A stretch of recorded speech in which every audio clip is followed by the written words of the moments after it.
Hello everyone, good evening. देखिए, इस video में मैं करंट अफेयर्स से आज से रिवीजन स्टार्ट कराने वाला हूँ। देखिए, अब इसमें आपको कुछ चीज़ें समझनी होती हैं। करंट अफेयर्स में ये मैटर नहीं करता है कि आपने कितना ज़्यादा पढ़ लिया।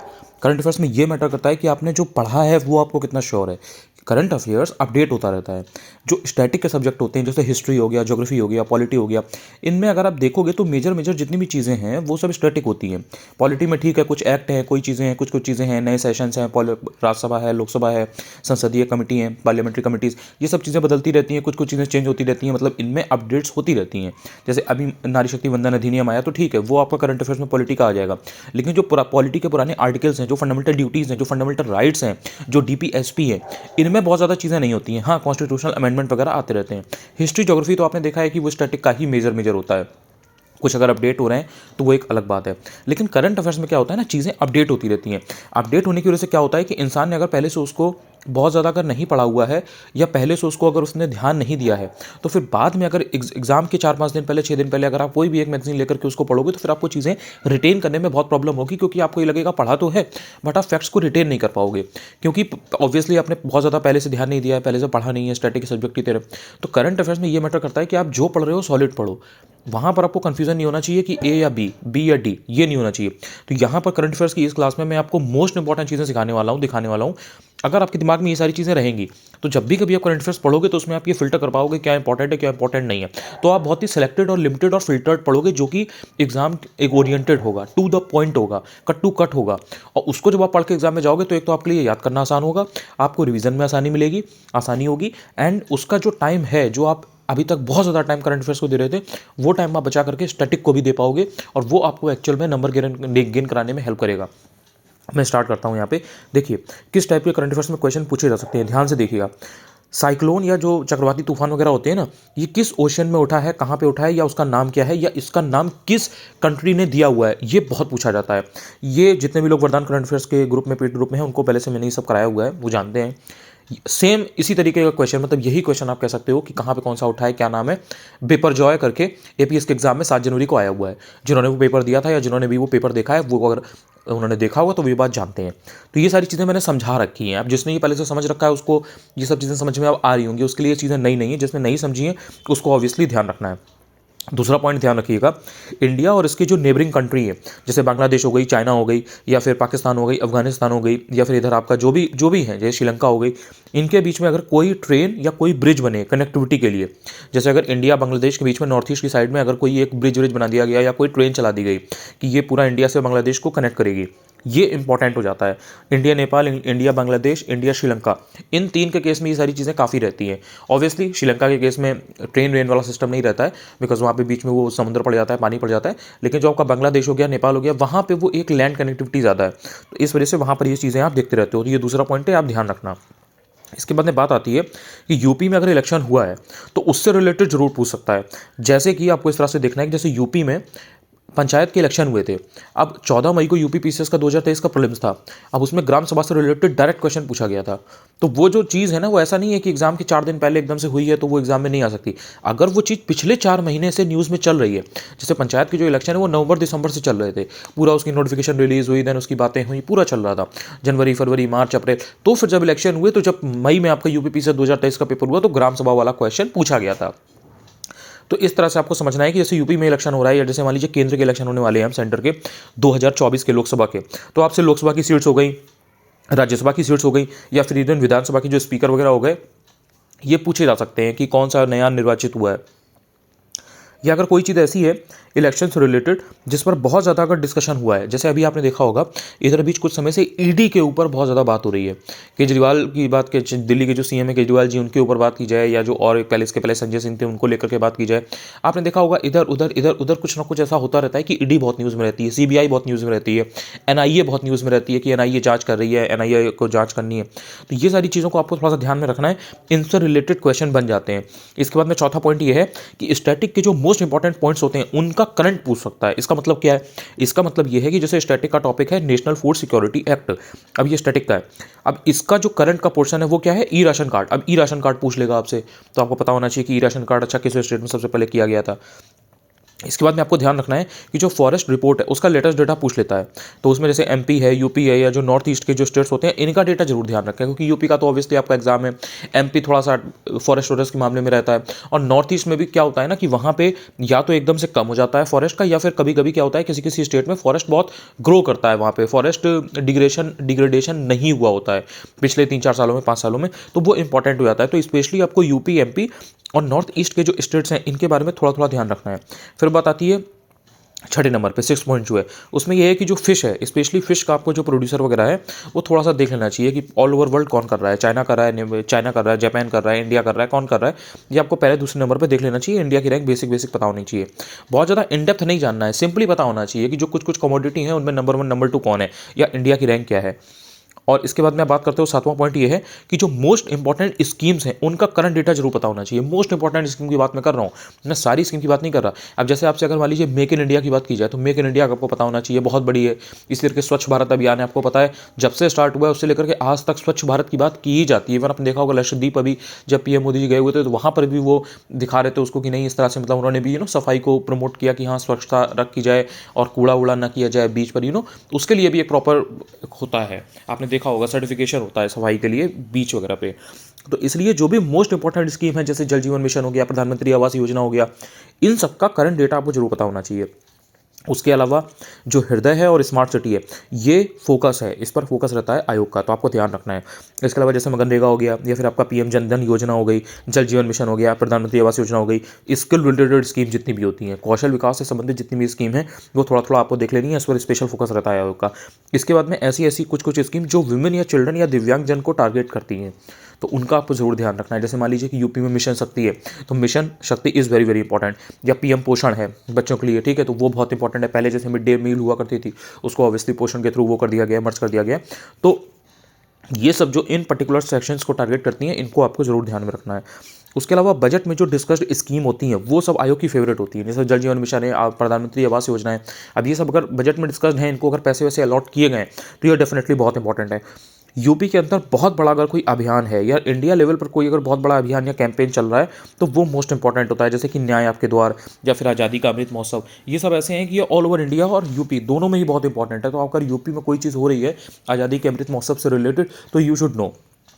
इसके बाद में जैसे कोई कानून है उस पर अगर बहुत ज़्यादा बवाल हो रहा है, बहुत ज़्यादा बातें चल रही हैं, तो आपको उसको ऑब्वियसली ध्यान में रखना है। जैसे कि कृषि कानून है, या जैसे नारी शक्ति वंदन अधिनियम है। अब जब नारी शक्ति वंदन अधिनियम होता तो उसके ऊपर आपने देखा होगा पक्ष विपक्ष दोनों तरफ से बहुत ज़्यादा चीज़ें चल रही थी, इधर उधर से जो सारे जो बातें होती हैं वो चल रही थी लगातार, तो इट बिकम्स इंपॉर्टेंट।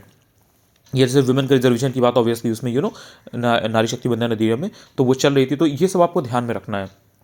इसके बाद में आप आगे आते हो तो आप देखते हो 10वां पॉइंट है कि कोई भी हिस्टोरिक पर्सनैलिटी की बर्थ या डेथ एनिवर्सरी अगर हो रही है, 50 साल हो रहे हैं, 100 साल हो रहे हैं, 200 साल हो रहे हैं, 250 साल हो रहे हैं, वो बहुत इंपॉर्टेंट होता है, वो आपको पता होना चाहिए। इसके बाद में जो खेलो इंडिया यूथ गेम्स हैं, इस तरीके के अगर कोई बड़े गेम्स हैं जैसे खेलो इंडिया यूथ गेम्स है, एशियन गेम्स है, तो इन सब के बारे में थोड़ा थोड़ा देख लिया जाता है कि इसमें इंडिया की क्या रैंक है, या फिर इंडिया का कोई ऐसा प्लेयर तो नहीं है जिसने पहली बार कोई गोल्ड मेडल जीत लिया हो, या किसी महिला एथलीट ने कुछ अगर बड़ा करतब किया है, बहुत अच्छा काम किया है, कोई गोल्ड मेडल वगैरह जीता है, पहली बार इंडिया के लिए जीता है, तो वो बहुत इंपॉर्टेंट हो जाता है। छोटे मोटे गेम्स नहीं पूछता है, पूछेगा भी तो किसी को नहीं आता होगा, तो उसमें कोई परेशानी होने की बात नहीं है। छोटे मोटे गेम्स लेकिन जनरली नहीं पूछता है, वो एकदम बड़े गेम्स ही नॉर्मली पूछता है। इसके बाद में आरबीआई के जो गवर्नर्स होते हैं ना, इनसे रिलेटेड करंट न्यूज़ अगर कुछ है तो वो थोड़ा देख लेनी है। जैसे अगर आरबीआई के कोई गवर्नर है, उन्होंने अगर कोई बुक निकाली है, या अगर किसी चीज़ का किसी बुक का विमोचन किया है, कहीं पर कोई और गए हैं वो चीफ गेस्ट बन के या समथिंग, तो इस तरीके की कोई भी अगर न्यूज़, मतलब आरबीआई का जो गवर्नर है ना, इट इज़ वेरी इंपॉर्टेंट। वो अगर लाइमलाइट में है तो उनको आपको थोड़ा सा देख लेना है। 13वां पॉइंट ये है कि यूपी या भारत का कुछ भी अगर पहला है, पहला कुछ भी है, जैसे पहला रबर टायर बेस्ड मेट्रो है, या पहली सिटी है जो कि सोलर पावर बेस्ड है, या फिर पहली ड्रोन मैन्युफैक्चरिंग फैक्ट्री है, या फिर पहली हेलीकॉप्टर मैन्युफैक्चरिंग यूनिट है, पहला या सबसे बड़ा कुछ भी है, ध्यान रखिएगा, चाहे वो यूपी में हो चाहे भारत में हो, ये बहुत इंपॉर्टेंट होता है। इसके अंदर बात आती है कि कोई बहुत बड़ी अगर समिट है या कोई बहुत बड़ी गैदरिंग हो रही है, जैसे डिफेंस समिट है, G20 समिट है, ब्रिक्स है, एससीओ समिट है, बिम्स्टेक है, सार्क की है, ये बहुत क्रूशियल होती है, इनके बारे में आपको पता होना चाहिए। इसके अंदर बात आती है नीति आयोग की। नीति आयोग अगर कोई इंडेक्स से रिपोर्ट निकाल रहा है तो वो मोस्ट इंपॉर्टेंट है। इसके अंदर बात आती है कि energy plus types of energy से रिलेटेड करंट डेटा, यानी कि एनर्जी का जो टॉपिक है ना पर्टिकुलरली, वो बहुत इंपॉर्टेंट है। अब इसको चाहे आप ज्योग्राफी में कैटेगराइज करो या किसी और चीज़ में, लेकिन it is very very important. इससे रिलेटेड जो करंट का डेटा है कि जो different different types of energy हैं तो उसमें इंडिया का क्या हाल है वो आपको थोड़ा सा देख लेना है। जैसे कि कोई स्टेट है या कंट्री है तो उसमें क्या चीज़ में कौन नंबर वन है।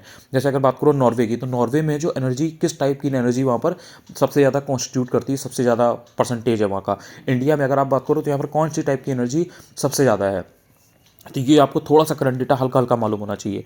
इसके बाद में इंडियन रेलवे से रिलेटेड अगर कोई करंट डेटा है, जैसे कोई टारगेट है कि हम पूरा इतना इलेक्ट्रिफिकेशन कर देंगे, मतलब ट्रेन्स में खाने पीने की सुविधा होगी, प्रॉपर टॉयलेट्स की सुविधा होगी, प्रॉपर जो लाइट वगैरह और जो एक अंदर जो साफ़ सफाई रहती है उसकी चीज़ होगी। तो इस तरीके से कुछ ना कुछ टारगेट्स वगैरह रहते हैं कि हम 10 साल में ऐसा कर लेंगे, नेक्स्ट 20 ईयर्स में हम ऐसा कर लेंगे। तो वो थोड़ा सा आपको देख लेने होते हैं, वो इंपॉर्टेंट होता है।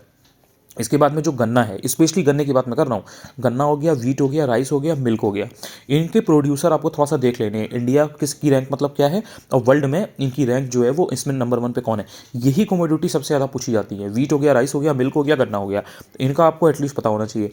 इसके बाद में देखिए, जैसे रशिया यूक्रेन है, उनका बैटल अपना चल ही रहा है, वो चलता रहेगा जब तक ऐसे कोल्ड वॉर टाइप में थोड़ा थोड़ा थोड़ा थोड़ा चलता रहेगा। इसराइल और हमास का आपने देखा ही है। तो इनके आसपास की जो भी जोग्राफिकल लोकेशन है उनको थोड़ा सा वर्ल्ड मैपिंग से देख लीजिए, उनको आपको मतलब एक आइडिया होना चाहिए कि कैसे क्या है, कैसे क्या है, इसके आसपास कौन कौन से मेन प्रोविंस हैं जहाँ पर बहुत ज़्यादा हुआ। ये अक्सर न्यूज़ में बना रहता है एंड इससे रिलेटेड पूछा जा सकता है। इसके बाद में जीआई टैक्स, जो भी जीआई टैग दिए जाते हैं वेरी वेरी इंपॉर्टेंट।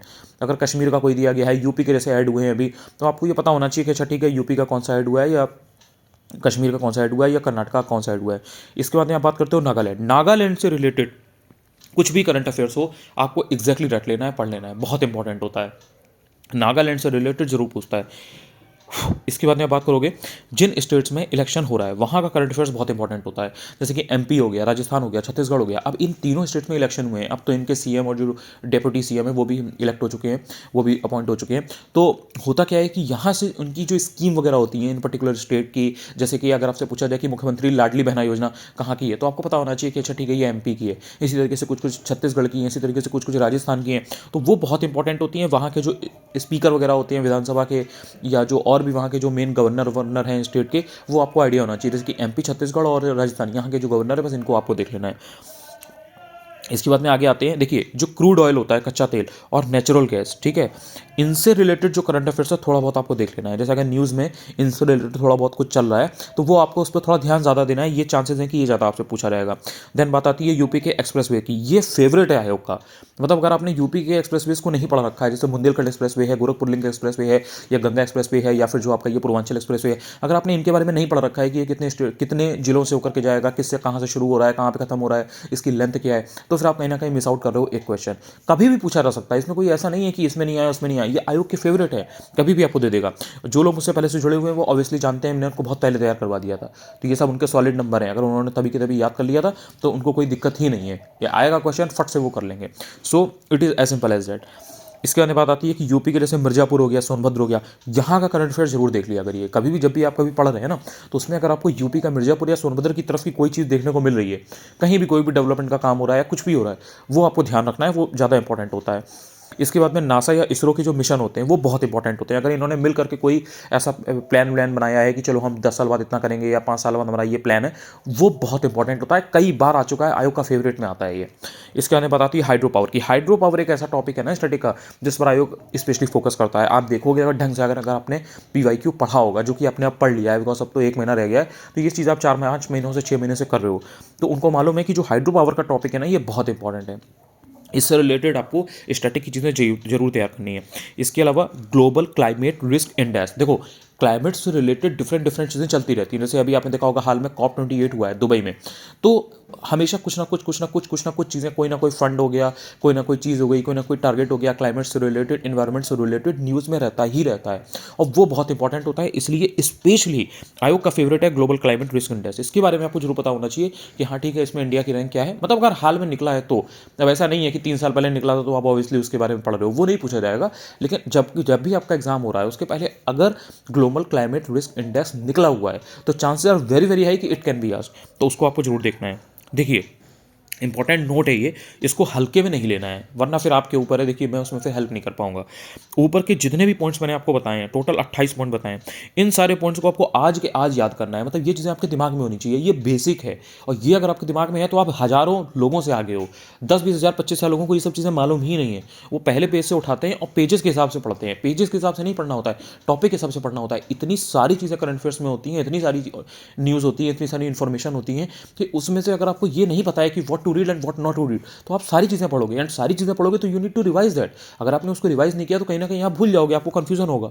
इसलिए जितने भी पॉइंट्स मैंने बताए ये बहुत क्रूशियल है, और ये सब आप करोगे तो इसका रिजल्ट आपको एग्जाम में डेफिनेटली दिखेगा। आई होप आपको इस वीडियो से काफ़ी हेल्प मिली होगी, और आप करंट अफेयर्स को लेकर के आप लगातार डेली बेसिस पे पढ़ाई करोगे, रिवाइज करोगे। अगर आपको इस तरीके की पीडीएफ पूरा चाहिए, लाइक आपको ये वरदान करंट अफेयर्स चाहिए, इसकी पीडीएफ चाहिए, उसके थ्रू तैयार करना है, जो कि डेफिनेटली आर 2023 के प्रीलिम्स और यूपी पीसीएस प्रीलिम्स 2024 के लिए भी है, जो आपका आर के प्रीलिम्स के बाद होगा। तो आप टेलीग्राम पर मैसेज वहाँ पर आप देख लेना, टेलीग्राम पर मैं इसकी जो डिटेल्स वगैरह है वो मैं डाल देता हूँ वहाँ पर। तो आप मेरा वहाँ पर नंबर पड़ा हुआ है, वहाँ से लेकर के अगर आप चाहो तो आप मुझे मैसेज कर सकते हो व्हाट्सएप पे एंड ज्वाइन कर सकते हो। Thank you so much. In points को ध्यान जरूर रखना, 2 बार भी वीडियो देख लोगे तो आपको चीज़ें एकदम आपके दिमाग में फिट हो जाएंगी। Thank you so much. YouTube पर पहली बार अगर आए हो, पहली बार मेरा ये वीडियो देख रहे हो, वीडियो से कुछ हेल्प मिला करे, तो चाहो तो चैनल को आप सब्सक्राइब भी कर सकते हो और डेफिनेटली शेयर भी कर सकते हो। मुझे नहीं लगता कि इस तरीके की चीज़ें जितना मैं बता रहा हूँ उससे आपको हेल्प नहीं मिलती होगी, मुझे नहीं लगता कि ऐसा होगा। हेल्प मिलती हो तो डेफिनेटली शेयर करें। Thank you so much.